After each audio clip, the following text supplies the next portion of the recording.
ಹೀಗಿದ್ದಿದ್ದು ನನ್ನ ಕೂದಲು ಹೀಗೇಗಾಯ್ತು ಅಂತ ಹೇಳ್ತೀನಿ, ವಿಡಿಯೋ ಪೂರ್ತಿ ನೋಡಿ. ಇದು ಸೀರಮ್ ಅಥವಾ ಟೋನರ್ನ ನೀವು ಯೂಸ್ ಮಾಡೋದ್ರಿಂದ ಆನ್ಲೈನಿಂದ ಯಾವುದೇ ಒಂದು ಟೋನರ್ ಸೀರಮ್ನ ತರಿಸ್ಕೊಳ್ಳೋ ಅವಶ್ಯಕತೆ ಇರಲ್ಲ.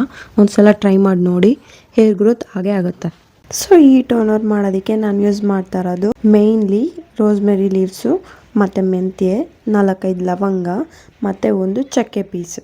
ಇದನ್ನ ನಾನು ಮೊದಲೇ ಸೋಕ್ ಮಾಡಿಟ್ಟಿದ್ದೆ. ಡೈರೆಕ್ಟಾಗಿ ಮಾಡೋದಾದರೆ ಅರ್ಧ ಆಗೋವರೆಗೂ ಕುದಿಸಿ. ರೋಸ್ಮೆರಿ ಲೀವ್ಸ್ ಎಲ್ಲ ನಿಮಗೆ ತುಂಬ ಕಡಿಮೆ ರೇಟಲ್ಲಿ ಆನ್ಲೈನಲ್ಲಿ ಸಿಗುತ್ತೆ. ಮೀಶೋ, ಅಮೆಝಾನ್, ಫ್ಲಿಪ್ಕಾರ್ಟ್ ಯಾವುದಲ್ಲಾದರೂ ತರಿಸ್ಕೋಬೋದು. ನಿಮ್ಗೆ ಎಲ್ಲಿ ಕಮ್ಮಿಗೆ ಸಿಗುತ್ತೆ ಅಲ್ಲೇ ತರಿಸ್ಕೊಳ್ಳಿ. ಮತ್ತು ಇದರಲ್ಲಿ ಲಾಸ್ಟಲ್ಲಿ ನಾನು ಅಲೋವೆರಾನ ಆ್ಯಡ್ ಮಾಡ್ತೀನಿ ಕಟ್ ಮಾಡಿ. ನೋಡಿ, ಇದನ್ನು ಹೀಗೆ ಕಿವುಚ್ಕೋಬೇಕು. ಯಾಕಂತಂದರೆ ಒಂದು ಜೆಲ್ ಫಾರ್ಮ್ ಕ್ರಿಯೇಟ್ ಆಗುತ್ತೆ ಇದರಲ್ಲಿ. ನೋಡಿ, ಈ ಥರ ಇರಬೇಕು ಕನ್ಸಿಸ್ಟೆನ್ಸಿ. ಅಲೋವೆರಾನು ಅಷ್ಟೇ ನಮ್ಮ ಹೇರ್ ಗ್ರೋತ್ ಮಾಡೋದ್ರಲ್ಲಿ ಸಖತ್ ಹೆಲ್ಪ್ ಮಾಡುತ್ತೆ. ಆಮೇಲೆ ಇದನ್ನು ಈ ಥರ ಸೋಚ್ಕೊತೀನಿ.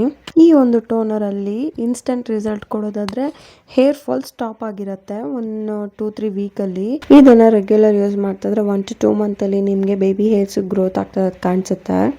ನೋಡೋದಕ್ಕೆ ಎಷ್ಟು ಚೆನ್ನಾಗಿದೆಯೋ ಇದು ಅಷ್ಟು ಒಳ್ಳೆ ರಿಸಲ್ಟ್ಸ್ ಕೊಡುತ್ತೆ. ಮತ್ತು ಇದನ್ನು ಈ ಥರ ಸ್ಪ್ರೇ ಬಾಟಲ್ನಲ್ಲಿ ಹಾಕ್ಕೊಂಡು ಸ್ಟೋರ್ ಮಾಡ್ಕೋಬೋದು. ಜಸ್ಟ್ 1 ವೀಕ್ ಇಟ್ಕೊಳ್ಳಿ ಸಾಕು. ಮತ್ತೆ ಮಾಡ್ಕೋತಾ ಇರಿ. ಐ ಆಮ್ ಡೆಡ್ ಶ್ಯೂರ್ ನೀವು ಇದನ್ನು ಯೂಸ್ ಮಾಡೋಕ್ಕೆ ಸ್ಟಾರ್ಟ್ ಮಾಡಿದ್ಮೇಲೆ ಯಾವುದೇ ಪ್ರಾಡಕ್ಟ್ಸ್ ಆನ್ಲೈನ್ ತರಿಸೋದಕ್ಕೆ ಹೋಗಲ್ಲ. ಮತ್ತು ಪಕ್ಕ ಕಮೆಂಟ್ ಮಾಡೋದು ಮರಿಬೇಡಿ, ಬೇರೆಯವ್ರಿಗೂ ಹೆಲ್ಪ್ ಆಗುತ್ತೆ ಇದರಿಂದ. ಬಾಯ್.